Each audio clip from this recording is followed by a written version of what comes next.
অনেক দিন পর আজকে বিয়ের নিমন্ত্রণ পেলাম। তো ঘুম থেকে উঠে আর এদিকে ঘর মুছে নিচ্ছি। আর এটা হলো সোমবারের ভিডিও। সোমবার তাড়াতাড়ি করে পুজো দেবো, তার জন্য ঘরটা মুছে স্নান করে পুজো দিয়ে দিলাম। আর এখন চা নিয়েছি, চাটা খেয়ে তারপর রান্না করব। তো এগুলো ছিল, চাটা খাওয়া হয়ে গেছে। আর ভাতের মধ্যে অল্প আলু সেদ্ধ দিয়েছি আর ডিম সেদ্ধ দিয়েছি ছেলেদের জন্য।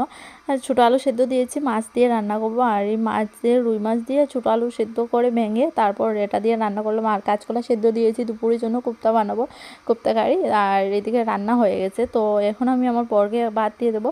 তো ওর খাওয়া হয়ে গেছে, এখন আমিও ভাত খেয়ে নিচ্ছি। খুব টেস্টি লাগছিলো, তো তোমাদেরকে অল্প দেখিয়ে দিলাম। তো বন্ধুরা, বিকেল হয়ে গেছে, মানে সন্ধে হয়ে গেছে। তার চা বসাবো। আর সারাদিন আর কিছু ভিডিও করা হয়নি, তো অল্প চা বানিয়ে নিলাম আমার জন্য। আর এইদিকে ছেলেরা আজকে আর ঘুমোয়নি, তো ওদেরকে বিছানায় বসিয়ে আসলাম। অন্যদিন তো ঘুমিয়ে পড়ে, আজকে আর ঘুমোয়নি। তো চা খেয়ে নিয়েছি একা একা, কারণ বর করে আসেনি। আর অনেক দিন পর আজকে বিয়ের নিমন্ত্রণ পেলাম, মানে কালকে একটা পেয়েছি আর আজকে একটা পেয়েছি, দুটো পেয়েছি।